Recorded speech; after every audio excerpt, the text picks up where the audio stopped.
Hello guys, எல்லாரும் எப்படி இருக்கீங்க? நல்லா இருப்பீங்க நம்புகிறேன். ஸோ இன்றைக்கி நம்ம கையில் வந்து பார்த்திங்கன்னா KTM 250 2025 மாடல் டியூக் வந்துருக்குங்க. ஸோ இந்த மாடலோடைய ஒரு சின்ன கம்ப்ளீட்டான ஒரு ரிவ்யூ தான் வந்து பார்க்க போகிறோம். ஸோ பைக்கோட லுக்ஸ் அண்ட் டிசைன் சைஸ் பார்க்கும்போது இந்த 2025 அப்டேட் பண்ணுறப்ப இந்த வண்டியோடைய மோஸ்ட் ஆஃப் த டிசைன்ஸ் எல்லாமே சேஞ்ச் பண்ணி என்ஜின் டைப்பையுமே சேஞ்ச் பண்ணி தான் அவங்க லான்ச் பண்ணியிருந்தாங்க.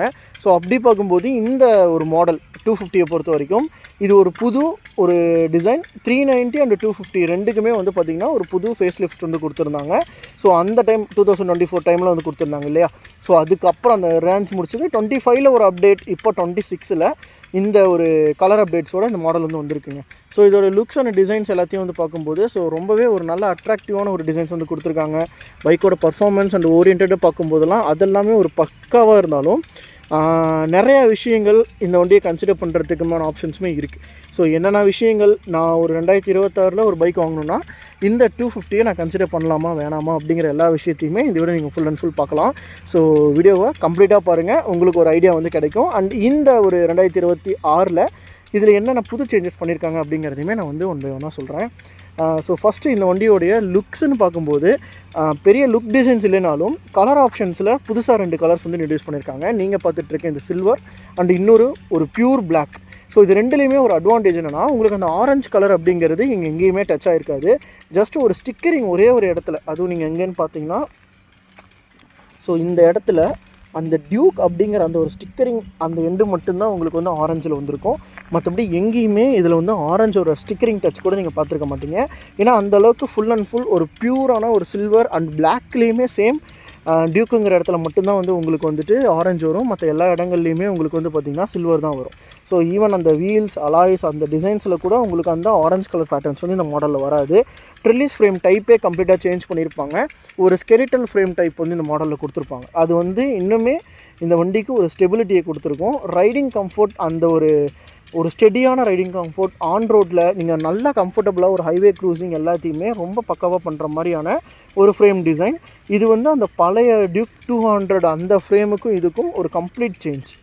ஏன்னா அது வந்து ஒரு லைட்டாக உங்களுக்கு ஃப்ரண்ட் ஃபேஸிங்காக இருக்க மாதிரி, உங்களுக்கு டில்ட் ஆன மாதிரி இருக்கும். ஆனால் இந்த மாடலில் ரைடர் ஸ்ட்ரைட்டாக கம்ஃபர்டபுளாக உட்காந்துருப்பாங்க. ஈவன் ரொம்பவே டக் பண்ணி ஓட்டணுங்கிற அந்த ஒரு ஸ்போர்ட்டினஸ் கூட இந்த வண்டியில் இருக்காது. ரொம்ப கம்ஃபர்டபுளாக உட்காந்து ஓட்டுற அந்த ஒரு ஃபீல் இருக்கும். சஸ்பென்ஷன் வந்து கரெக்டாக சீட்டுக்கு அடியிலே வரும். ஸோ அதனாலேயே என்னென்னா உங்களுக்கு அதுவும் இல்லாமல் சைட் ஃபேஸிங் மோனோஷாக் சஸ்பென்ஷனாக ரொம்ப கம்ஃபர்டபுளாக உட்காந்து ஸ்டெடியான ஒரு ரைடிங் கம்ஃபர்ட்டாக நீங்கள் இந்த வண்டியில் ஃபீல் பண்ண முடியும். அதுதான் இந்த ஃப்ரேமோட ஒரு அட்வான்டேஜுமே. ரொம்பவே நல்லாவும் பண்ணியிருப்பாங்க. டிசைன் வைஸுமே சூப்பராக இருக்கும். இன்ஜின் பார்க்கும்போது இது LC4C டைப் இன்ஜின், 250cc இன்ஜின்னா 249 எக்ஸாக்டாக சொல்லணும்னா. பவர் அண்ட் டார்க்ஸ்ன்னு பார்க்கும்போது 30.5 BHPயும் உங்களுக்கு 25 Nm ஆஃப் டார்க்கும் வந்து ப்ரொடியூஸ் பண்ணும். 6 ஸ்பீட் கியர் பாக்ஸ், உங்களுக்கு லிக்விட் கூலிங் இன்ஜின் வித் அந்த உங்களுக்கு லிக்விட் கூலிங் இன்ஜின்லேயே இந்த ஒரு ஃப்ரேம் வந்து பார்த்திங்கன்னா, அதாவது இந்த ரேடியேட்ரு ஒரு மாதிரி கேர்வ்டாக கொடுத்துருப்பாங்க. இதுக்கு முன்னாடி இந்த ஒரு ரேடியேட்டர் கேர்வ் வந்து பார்த்திங்கன்னா 390 மட்டும்தான் நீங்கள் வந்து பார்த்துருப்பீங்க. பட் இப்போது இருக்கக்கூடிய 250, 390 எல்லா ஜென்ரேஷன்லேயும் இந்த டிசைனுக்கு வர மாடல் எல்லாமே இந்த கேர்வ் டிசைன்ஸ் கொடுத்துருப்பாங்க. அது இன்னுமே வந்து பார்த்திங்கன்னா கொஞ்சம் நல்லா எஃபிஷியண்ட்டான கூலிங் இருக்கும் அப்படின்றது தான் அவங்க சொல்கிறது. அண்ட் இதோடைய சஸ்பென்ஷன் டைப் பார்க்கும்போது கூட ஃப்ரண்ட்டில் WP சஸ்பென்ஷன், ரியரில் வந்து WP ஏபெக்ஸோட மோனோஷாக் சஸ்பென்ஷன்ஸு அட்ஜஸ்டபிள் கிடையாதுங்க. ஸோ ரெண்டுக்குமே அட்ஜஸ்டபிள் கிடையாது. பட் 250 சீரியஸில் இதில் அட்ஜஸ்டபிள் கொடுத்துருக்காங்க அப்படின்னா இன்னுமே நல்லா இருந்திருக்கும். பட் கொடுக்கல. Ride by wire throttle, so இந்த எல்லா ஃபீச்சர்ஸும் வரும். எக்ஸப்ட்டு உங்களுக்கு வந்து பார்த்திங்கன்னா 390க்கும் இதுக்கும் ஒரு வித்தியாசம் அப்படின்னிங்கன்னா மேஜராக அதில் வந்துட்டு க்ரூஸ் கண்ட்ரோல் ப்ளஸ் வந்து உங்களுக்கு அந்த குயிக் ஷிஃப்ட் அந்த மாதிரியான ப்ரீமியம் ஆப்ஷன்ஸ் வரும். பட் அது ரெண்டுமே இதில் வந்து மிஸ் அவுட் ஆகும். மற்றபடி TFT display, light, wheels, brakes எல்லாமே எக்ஸாக்ட்லி சேம். ஸோ இதோடைய அந்த டிஸ்க் பிரேக்ஸ் ஆப்ஷன்ஸ்லாம் பார்க்கும்போது இந்த டிசைன்ஸ்க்கு மட்டும்தான் அந்த ஃப்ரண்ட் அண்ட் ரியர் டிஸ்க் ரெண்டுமே உங்களுக்கு ரைட் சைடில் வரும். பட் இதே வந்து பார்த்திங்கன்னா உங்களுக்கு நீங்கள் டியூக் 200 இல்லை டியூக் 160 எடுக்கிறீங்க அப்படின்னா ஆப்போசிட் டைரக்ஷனில் வரும். உங்களுக்கு ஃப்ரண்ட்டோட டிஸ்க் வந்து உங்களுக்கு லெஃப்ட் சைட்லேயும், ரியரோட டிஸ்க் வந்து ரைட் சைட்லேயும் கொடுத்துருப்பாங்க. ஸோ அது எதுக்காக அப்படின்னா இந்த வண்டியில் அந்த பிரேக்கிங்கோட எஃபெக்டிவ்னஸ் ஒன் சைடடாக இருக்கிறனால உங்களுக்கு இன்னுமே பிரேக்கிங் பஞ்ச் நல்லா இருக்கும். பட் இதை விட ஸ்டேபிளான பிரேக்கிங் எனக்கு தெரிஞ்சு 200ல் தான் நான் ஃபீல் பண்ணேன். பட் இந்த பிரேக்கிங் டிசைன்ஸ் ரொம்பவே நல்லாயிருக்கும். இதில் கேலிப்பர்ஸுமே இன்க்ரீஸ் பண்ணியிருப்பாங்க. இது 4 பிஸ்டன் கேலிப்பர், ரியரில் 2 பிஸ்டன் கேலிப்பர், ஃப்ரண்ட்டில் 320 mm டிஸ்க்கு, ரியரில் வந்து 240 mm disc. So dual channel ABS ஸ்டாண்டர்டாக இருக்கும். பட் என்னென்னா நீங்கள் அந்த ரைடிங் ABS மோட்ஸை மட்டும் நீங்கள் வந்து சேஞ்ச் பண்ணிக்கலாம், ரோடு அண்ட் ஆஃப் ரோடுக்கு பேஸ் பண்ண மாதிரி. ஓகேவா? ரோடுனா 2 ABS ஆனில் இருக்கும், ஆஃப் ரோட்னா ரியர் ஏபிஎஸ் மட்டும் நீங்கள் ஆஃப் பண்ணிக்கலாம். ஃப்ரண்ட் வந்து ஸ்டாண்டர்டாக ஆன்லேயே இருக்கும். ஸோ டயர்ஸ் பார்க்கும்போது இதில் எம்ஆர்எஃப் தான் ஃப்ரண்ட் அண்ட் ரியரில், பட் ஃப்ரண்ட்டை பொறுத்த வரைக்கும் 110/70 section, radial 17 inches wheel size, ரியரில் 150 செக்ஷனுக்கு 60. ஸோ இது என்னென்னா உங்களுக்கு 200லேயும் 160லேயும் ரியரில் 140 செக்ஷன் டயர் தான் வரும். பட் இந்த 250 அண்ட் 390 ரெண்டில் மட்டும்தான் இப்போதைக்கு டியூக்கில் உங்களுக்கு 150 செக்ஷன் டயர் வந்து கொடுத்துருக்காங்க. சஸ்பென்ஷன் நான் சொன்ன மாதிரி ஒரு ஒன் சைடடாக இருக்கிற மாதிரி இருக்கும் இந்த சஸ்பென்ஷன். ஸோ இதுவுமே கொஞ்சம் நல்லா டிசைன் ஆப்டெக்டும் நல்லா இருக்குது, அதே மாதிரி வண்டியோட ஸ்டெபிலிட்டியுமே நல்லா இருக்குது. ரியரோட டேஞ்சர் லைட்ஸ் அந்த T ஷேப்பில் கொடுத்துருப்பாங்க, அதுவும் நல்லாயிருக்கு பார்க்க. இண்டிகேட்டர்ஸ் அஃப்கோர்ஸ் அந்த பழைய டியூக் டிசைன்ஸ் தான். இந்த வண்டியில் ஆல் எல்இடி சிஸ்டம், ஃப்ரண்ட்லேயுமே எல்இடிஸ், ரியல் எல்இடிஸ் எல்லாமே எல்இடிஸ் தான். சீட்டோட குவாலிட்டி அப்படின்னு பார்க்கும்போது இந்த சீட் ஒரு ஃப்ளாட்டடான பேடிங் சீட்டு, லாங் டூரிங் அடிக்கிற மாதிரியான ஒரு சீட்டுங்க. பார்க்க ஒல்லியாக இருக்க மாதிரி தான் இருக்கும், பட் மோஸ்ட்லி பேக் பெயின் வராது, அது பட் பெயின் வராது. ஒரு 150 கிலோமீட்டர்ஸ் நீங்கள் சாலிடாக சிங்கிள் ஸ்ட்ரெச்சில் ஓட்டுற மாதிரி தான் இருக்கும். ரியர்லையும் அதே மாதிரி தான், பட் ரியரில் கொஞ்சம் அப்லிஃப்டடாக இருக்க மாதிரி ஃபீல் பண்ணுறாங்க. ஆனால் சீட் கம்ஃபர்ட் பொறுத்த வரைக்கும் கொஞ்சம் வைடரான நல்ல லாங் சீட் கொடுத்துருக்கனால ரியர் பில்லியனுங்கிறவங்களுமே கம்ஃபர்டபுளாக உட்காந்துக்க முடியும். டேங்க் பொறுத்த வரைக்கும் இட்ஸ் அ மெட்டல் வித்து 15 லிட்டருக்கான டேங்க் கெப்பாசிட்டி, 15 லிட்டர்ஸ் இதோட டேங்க் கெப்பாசிட்டி வந்து வருது. ஸோ இந்த வண்டியோட அஃபிஷியல் மைலேஜ் அப்படின்னு பார்க்குறப்போ கம்பெனி வைஸ் 30 சொல்கிறாங்க. ஒரு 28லேருந்து 13 வச்சுக்கிட்டா கூட ஒரு லாங் ரேஞ்சு நீங்கள் எடுக்கிறீங்க அப்படின்னா உங்களால் ஒரு 400லேருந்து 450 வரைக்குமான ரேஞ்சு வந்து இந்த மாடலில் நீங்கள் எடுக்க முடியும். அது கரெக்டாக ஓட்டுறீங்கன்னா கண்டிப்பாக 480 வரைக்கும் எடுக்கலாம், பட் 450 வரைக்கும் உங்களுக்கு ரேஞ்ச் வந்து இருக்கக்கூடிய ஒரு டேங்க் தான்.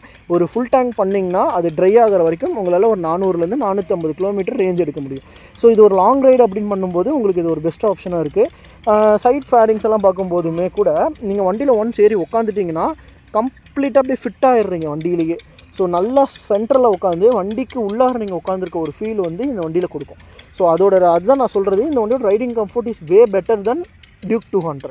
ஸோ ரொம்ப நல்லாயிருக்கு. கன்சோலை பொறுத்த வரைக்கும் full and full TFT display தான்.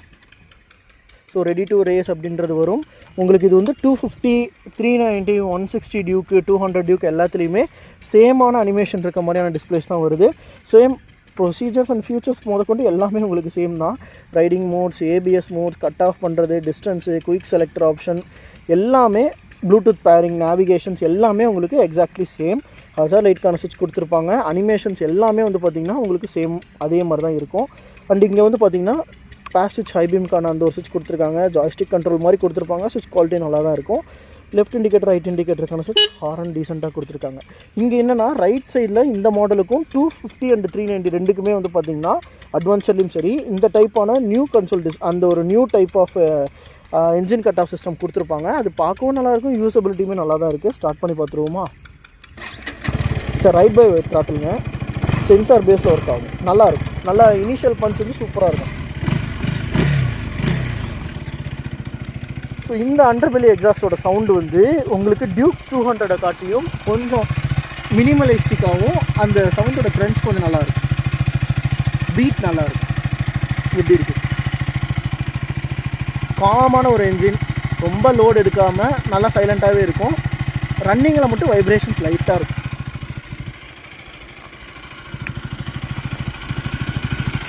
இப்போ என்ஜின் சவுண்ட் நல்லா இருக்குல்ல? அண்ட் இன்னொன்று சொல்ல மறந்துட்டேன், இந்த வண்டியில் டாமினார்ஸோட மிரர்ஸ் கொடுத்துருப்பாங்க. எனக்கு ரொம்ப ஃபேவரட்டான ஒரு மிரர். அவ்வளோலாம் வைப்ரேஷன், சேக்கினஸை நீங்கள் என்ன டாப் ஸ்பீட் போனாலும் இந்த மிரர்ஸில் நீங்கள் ஃபீல் பண்ண மாட்டீங்க, அவ்வளோ நல்லாயிருக்கும். இதோட லைட்டோட செக்மெண்ட் வந்து ஃபஸ்ட்டு டியூக் 250 விடும்போது இந்த செட்டப்பில் இல்லை. அதுக்கப்புறம் இந்த போன வருஷத்தோட செகண்ட் ஹாஃபில் தான் வந்து பார்த்திங்கன்னா இந்த ஹெட்லைட் டிசைனை சேஞ்ச் பண்ணி 390க்கும் 250க்கும் ஒரே மாதிரியான ஒரு டிசைன்ஸ் வந்து கொண்டு வந்தாங்க.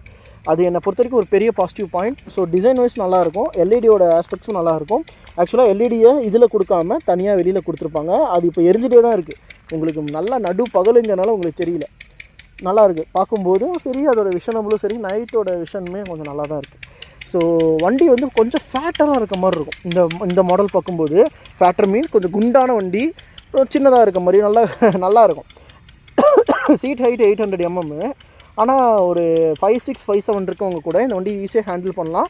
அவ்வளோ லோவர் சீட் ஹைட் இருக்க மாதிரி தான் இருக்கும். ஸோ ரொம்ப ஈஸியாக ஹேண்டில் பண்ண முடியும். ஸோ அதெல்லாம் இதோட பெரிய பாசிட்டிவ் பாயிண்ட்ஸ். ப்ரைஸ் ரேஞ்ச் அப்படின்னு பார்க்கும்போது இதோட ஆன் ரோட் ப்ரைஸ் இன்றைக்கி அப்ராக்சிமேட்டாக 2,60,000 4000 அந்த ரேஞ்ச் வருது. ஸோ இது ஒரே ஒரு வேரியன்ட் மட்டும் தான் இருக்குது. 3 கலர் ஆப்ஷன்ஸ் மட்டும் உங்களுக்கு கிடச்சிருங்க. மைலேஜ்னு பார்க்கும்போது உங்களுக்கு 28லேருந்து 30 அப்படின்றது ஆவரேஜ் மைலேஜ். ஸோ டேங்க் ஒரு 15 லிட்டர் டேங்க் கொடுத்துருக்கனால இந்த மைலேஜ் அப்படிங்கிறதுமே ஒரு பெட்டரான மைலேஜ் தான் நான் பார்க்குறேன். ஸோ உங்களுக்கு ஓவராலாக ஒரு டியூக் 250 எடுக்கணுன்ற ஒரு தாட் இருக்குன்னா நீங்கள் இந்த வண்டியை எடுப்பீங்களா? அண்ட் இதோட பவர் ஃபிகர்ஸுக்கு இதுதான் இன்றைக்கி டாப்பில் இருக்குது. ஸோ அப்படி பார்க்கும்போது இந்த ப்ரைஸ் ரேஞ்சுக்கு இந்த வண்டி ஒர்த்தா அப்படின்றது, ஏன்னா மோஸ்ட் ஆஃப் த 250 சிசிஸ் நீங்கள் எடுக்கிற எல்லா வண்டிகளுமே நெருக்கி இந்த ப்ரைஸ் வந்துடுதுங்க. ஸோ அப்படி பார்க்கும்போது நீங்கள் இந்த வண்டியை கன்சிடர் பண்ணுவீங்களா அப்படின்ட்டு கீழே கமெண்ட் பண்ணுங்கள். அண்ட் இதோட டெஸ்ட் ரைட் ரிவ்யூ வரும். ஸோ உங்கள் எல்லாரையும் நான் டெஸ்ட் ரைட் ரிவ்யூவில் மீட் பண்ணுறேன். ஸோ தேங்க்ஸ் ஃபார் வாட்சிங் நண்பா. Take care and bye.